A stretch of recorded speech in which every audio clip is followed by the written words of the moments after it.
quase 100% das famílias brasileiras têm o seu patrimônio derretido, dilapidado, diminuído em decorrência do processo de inventário.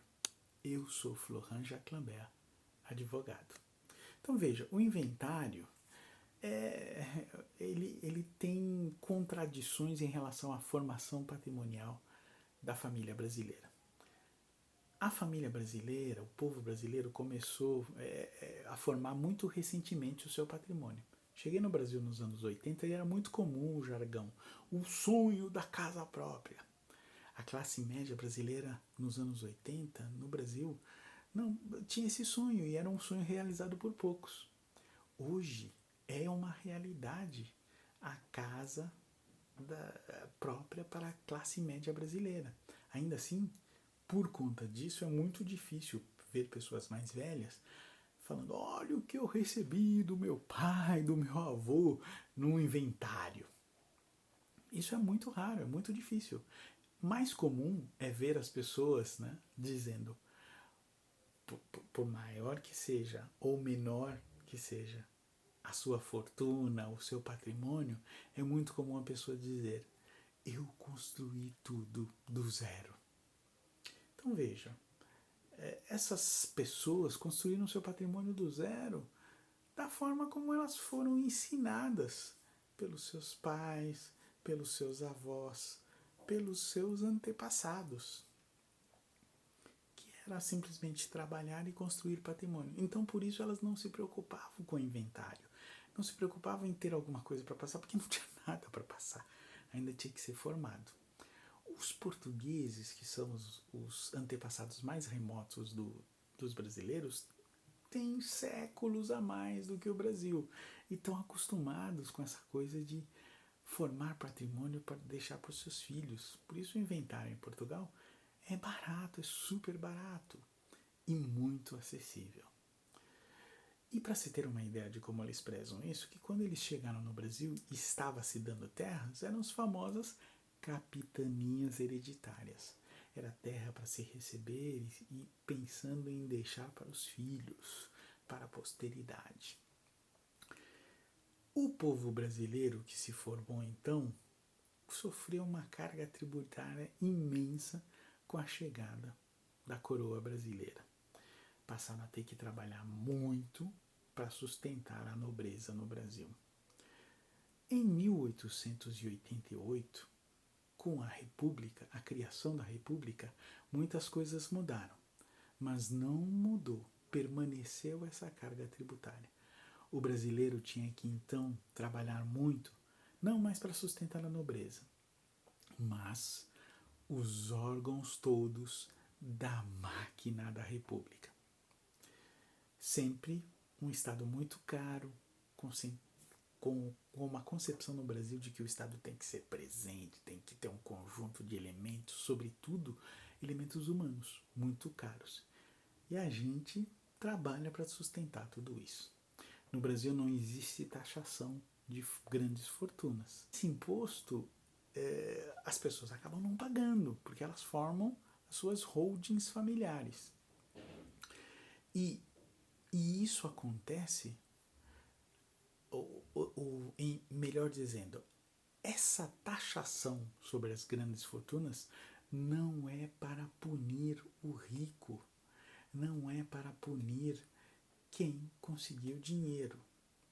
Na verdade, é muito mais uma forma educativa do Estado de ensinar: olha, se você é rico, mantenha a sua riqueza e todo o excedente em nome da empresa, porque isso fortalece a economia, isso fortalece o país. É um instrumento lícito e inteligente do Estado para girar a economia, porque quando se mantém a economia, o patrimônio nas empresas, é bom para a economia, gera tranquilidade. Porque a pessoa física, naturalmente, quando ela tem muito patrimônio, pumba, ela quer colocar em cofre, ela quer guardar para ter certeza que vai continuar a ter muito. Então, nos Estados Unidos tem o ditado: empresa rica, empresário pobre. O empresário americano ele vive bem com tudo que ele pode, mas todo o excedente ele coloca na empresa.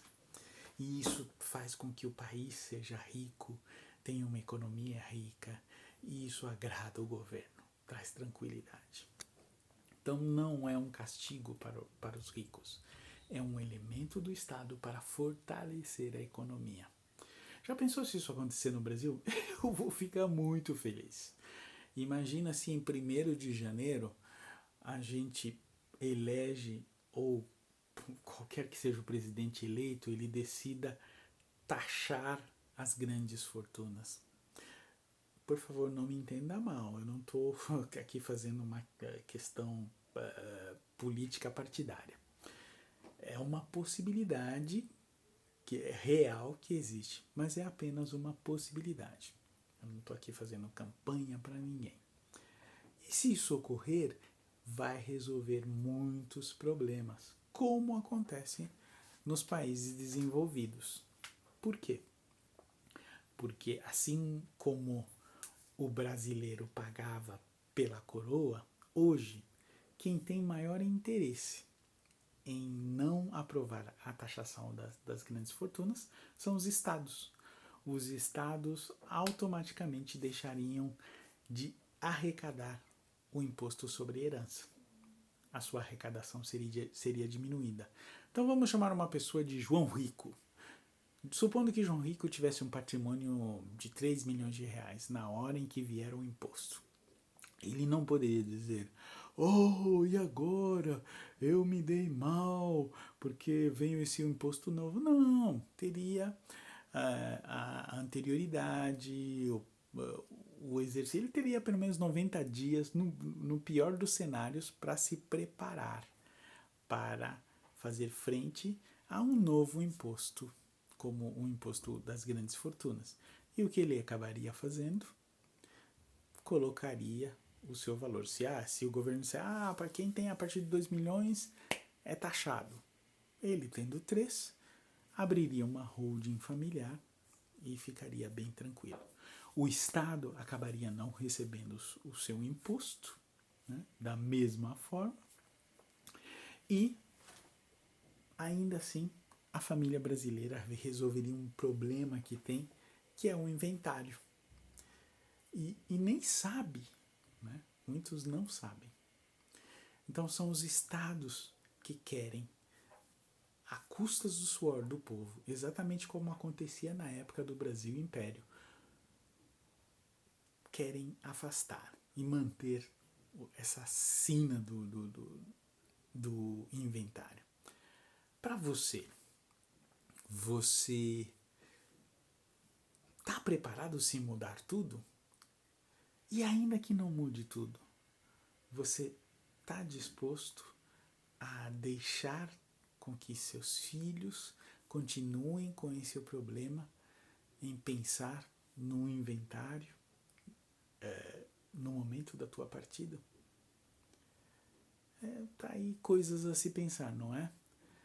Nos vemos no próximo conteúdo. Um abração do amigo advogado.